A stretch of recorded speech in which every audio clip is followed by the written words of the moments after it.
Hola, ¿cómo han estado?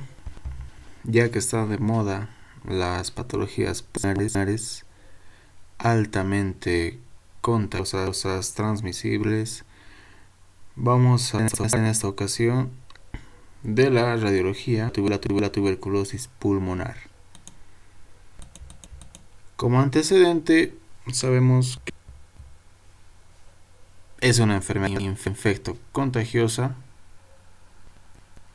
una de las más antiguas de la historia, que a nivel imagenológico y patológico se caracteriza por la formación de la necrosis caseosa en forma de queso o como aspecto de queso y los granulomas típicos de la tuberculosis que provocan lesiones a nivel pulmonar y también extrapulmonar.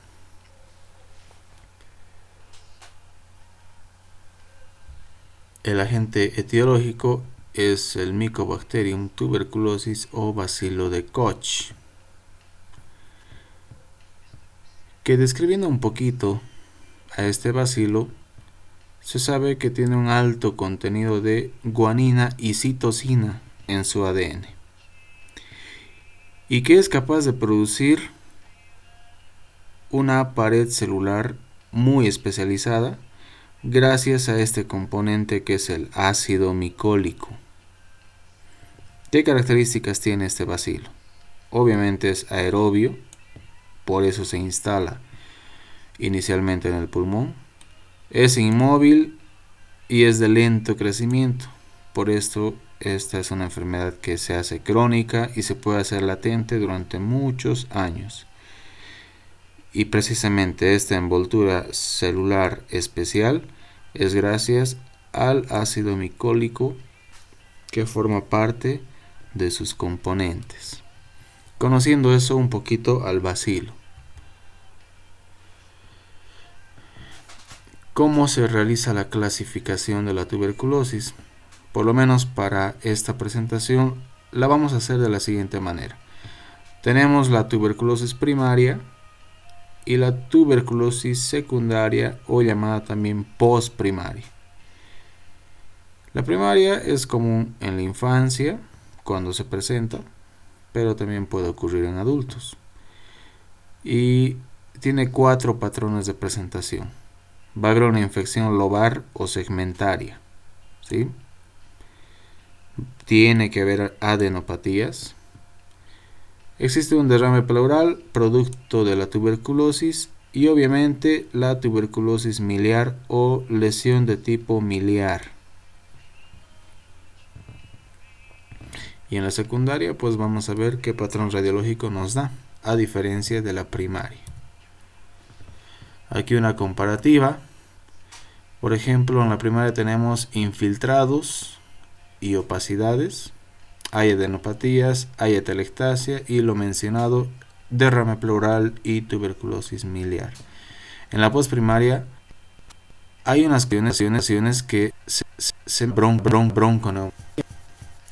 Y aquí es donde se presentan estas cavitaciones, que pueden ser únicas o múltiples, generalmente de predominio apical. Puede haber un derrame pleural secundario a una fístula. Hay una diseminación y la formación de tuberculomas. Para ambos tipos de tuberculosis, ¿sí? A nivel general, ¿de qué se compone histológica o patológicamente el granuloma? Entonces tenemos al bacilo representado con estos puntos negros que tienen la cubierta de ácido micólico. Entonces, como cualquier proceso inflamatorio, van a migrar macrófagos, los alveolares, que ya están listos, y las células presentadoras de antígeno o llamadas también células dendríticas. Estas van a formar un halo alrededor de los bacilos, ya que no los pueden fagocitar, pues los van a cercar. Y también por la inmunidad de memoria van a migrar los linfocitos, principalmente los cooperadores y algunos CD8 o citotóxicos. Entonces se van formando las diferentes capas del granuloma.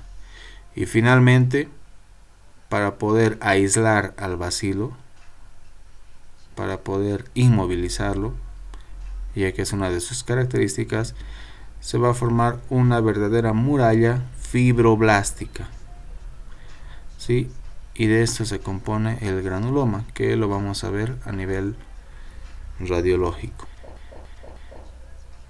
Bacilo, macrófagos y células dendríticas, linfocitos y la barrera fibroblástica. Algunas características de la lesión primaria.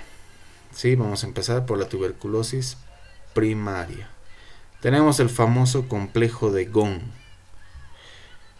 que se presenta en una pequeña parte de los infectados, en un 15 hasta el 20% máximo. Se caracteriza por la presencia de una zona, como estamos viendo acá, generalmente por debajo de la clavícula derecha. ¿Sí? Por las características del bronquio derecho, es que se sitúa en este lado, debajo de la clavícula derecha. Hay una calcificación a nivel de los ganglios iliares del mismo lado, ¿sí? Todo en el lado derecho. Y esta lesión primaria, con la calcificación de los ganglios, van a estar unidos por un trazo, que son linfáticos radiopacos, ¿sí? Entonces el complejo de Ghon tiene la lesión primaria radiopaca, la calcificación de los ganglios unidos por el trazo linfático radiopaco. Tenemos el complejo de Ranke, donde se va a fusionar la lesión de Ghon, esa lesión primaria, con la calcificación de los ganglios iliares o paratraqueales. ¿Sí? Fusiona entonces las calcificaciones ganglionares con la lesión de Ghon. Ya no hay el trazo. Tenemos también los nódulos de Simon, que son la presencia de nódulos generalmente apicales, pero también puede estar en lóbulos más inferiores, que son bilaterales y tienen la característica de ser simétricas. Aparecen casi inmediatamente después a la primoinfección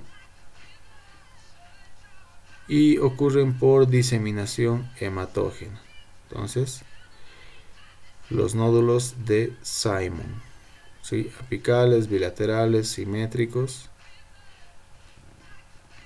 casi inmediato a la primoinfección.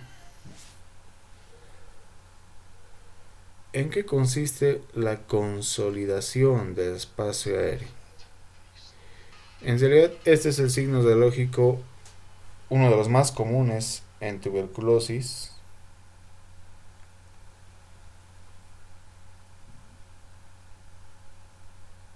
donde ya puede haber excavaciones, va a haber calcificación iliar, a veces bilateral, y se forma, ¿sí? Una imagen radiopaca, es una consolidación típica de la tuberculosis. Obviamente tiene su diagnóstico diferencial con algunas bronquitis, neumonías, y aquí entra en juego la historia clínica y los antecedentes del paciente para poder hacer la diferenciación. La cavitación se presenta hasta en un 30% de los pacientes adultos y es muy raro que ocurra en niños. Es de predominio apical, es decir, cerca de los vértices, y existe la presencia de neumatoceles, ¿sí? Esas son las cavidades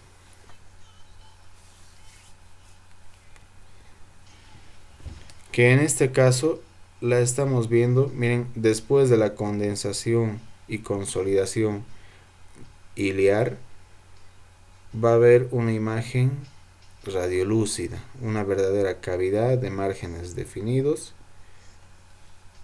que corresponde a este patrón cavitario tan propio de la tuberculosis, ¿no? Que puede ser único y a veces múltiple.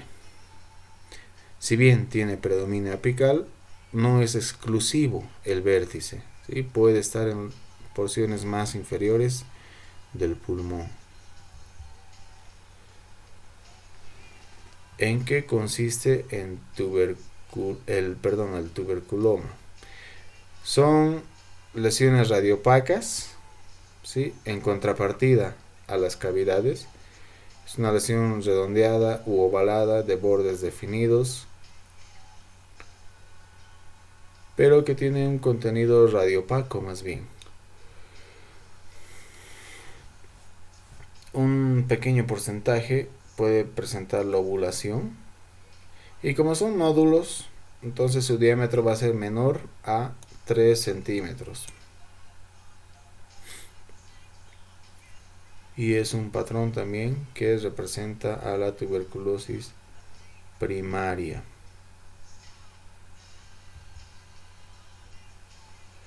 Aquí estamos viendo un caso de una mujer de 34 años que presenta hemoptisis y tos como antecedente, ¿sí? En la primera imagen es una es una tomografía con ventana pulmonar, donde estamos viendo esta masa hiperdensa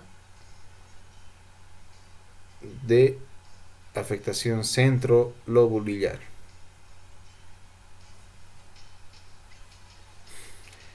Y en esta otra, donde veamos esta fluorescencia, tenemos que imaginar que es una tomografía por emisión de positrones, ¿sí? Y evidentemente lo es.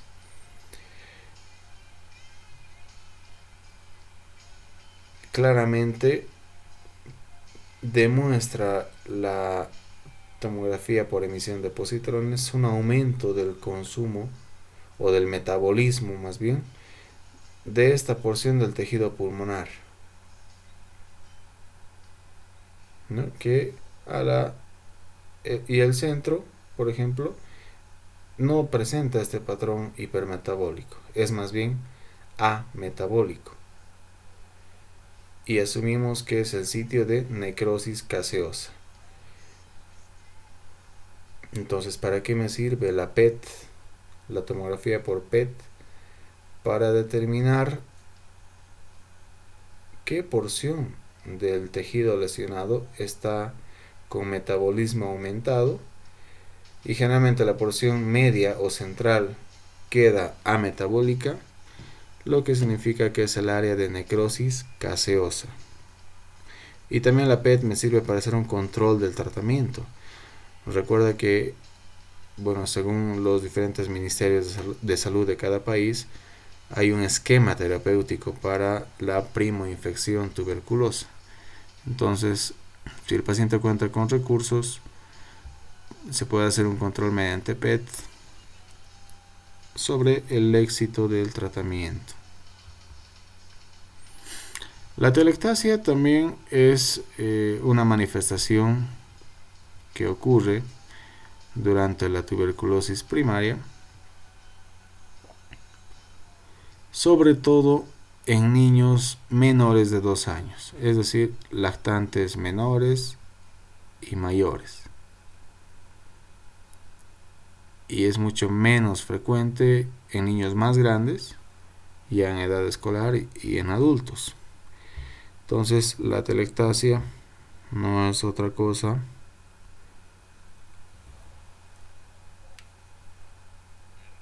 que la formación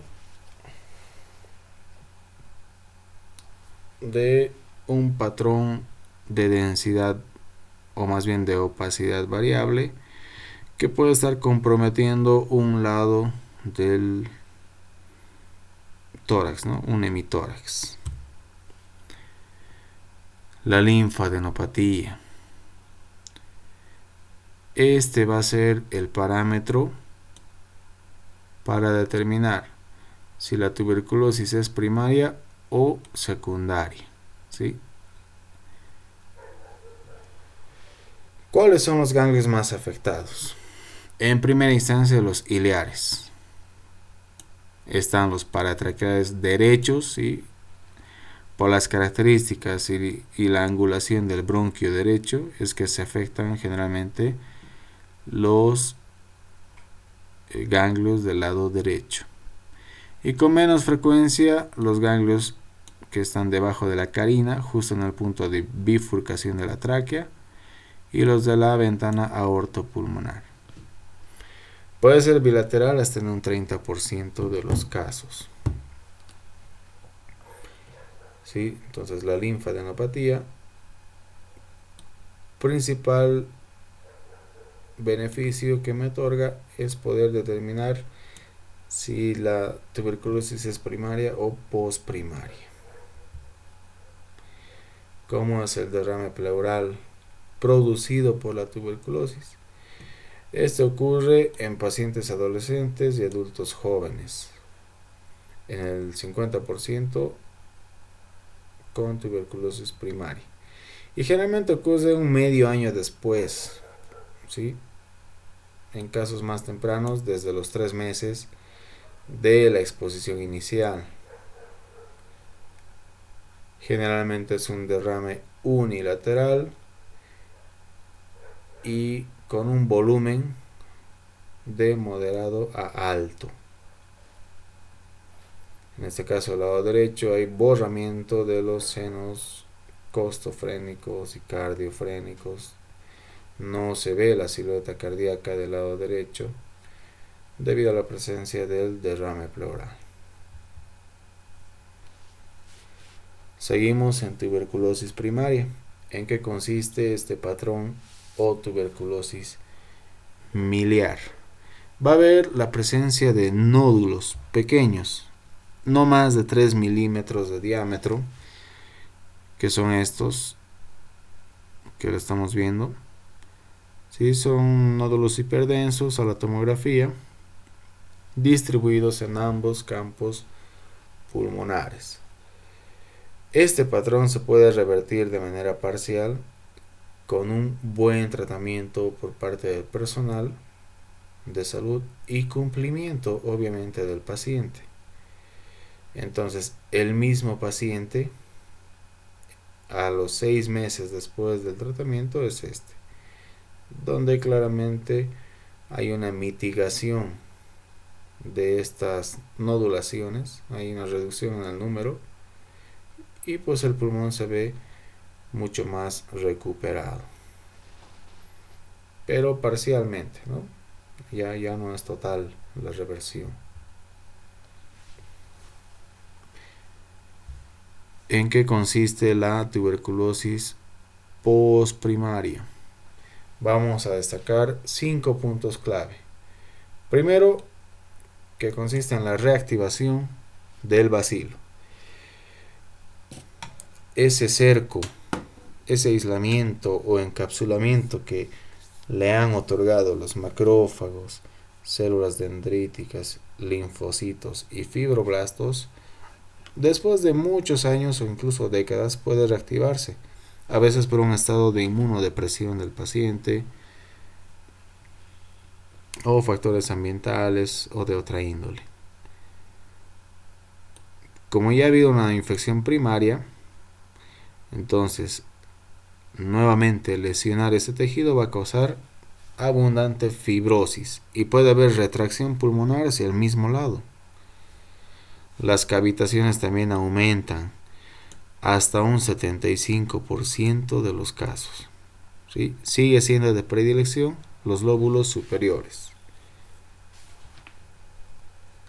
Como estoy viendo aquí, una cavidad grande debajo de la clavícula derecha, y las paredes generalmente son finas de esta cavidad, menor a 4 milímetros de grosor, de borde irregular, y la verdad que se cumple, ¿verdad? Pared fina, menor a 4 milímetros, bordes irregulares. Y puede haber alrededor de la cavidad puede haber la presencia de lesiones de consolidación.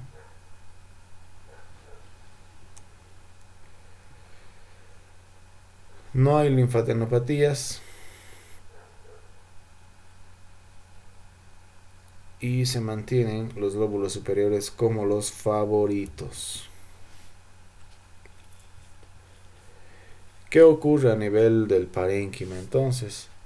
Este puede verse afectado por una opacidad generalizada, pero de características heterogéneas, con límites mal definidos, como estoy viendo acá.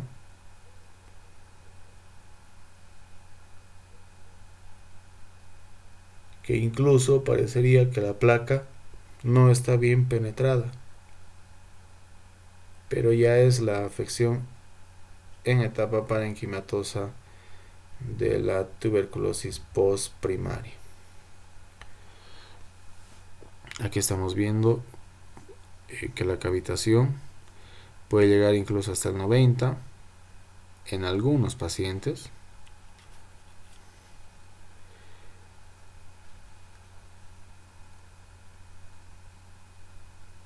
La pared puede llegar a engrosarse dependiendo del estadio y puede haber niveles hidroaéreos. Esto es interesante porque indicaría la presencia de sobreinfección.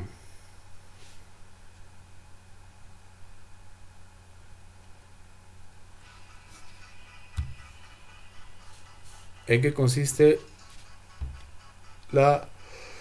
el derrame pleural en la tuberculosis postprimaria? Aunque es más propio de la primaria, un 18% de estos pacientes podría presentar. A diferencia de la primera, en este caso el derrame no va a ser tan significativo y se asocia siempre a enfermedad parenquimatosa. Y puede haber la presencia del empiema, ¿sí? Tuberculoso. El empiema es cuando este derrame presenta material infeccioso activo, pero la prevalencia es muy baja, ¿no? Hasta un 4 a 5% máximo. En esta imagen radiológica estamos viendo la presencia de cavitaciones que presentan niveles hidroaéreos, ¿sí?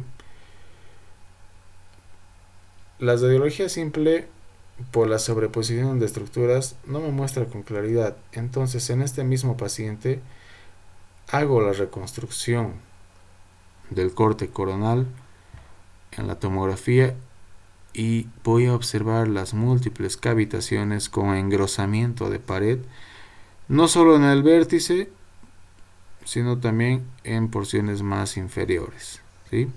Y un patrón miliar a la vez.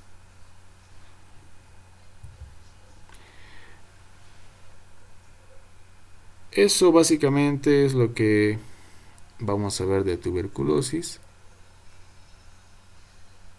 No es un tema complejo, tampoco es muy frecuente, por más que estemos en esta parte del continente, ya que en otros países, por ejemplo en los escandinavos habíamos mencionado, ni siquiera se conoce la palabra tuberculosis, ¿no? Porque está totalmente erradicada ya hace mucho tiempo. Pero nosotros todavía podríamos toparnos con pacientes tuberculosos y sería muy interesante poder determinar a la radiología en qué etapa estaría ese paciente. Gracias por su atención. Hasta la próxima.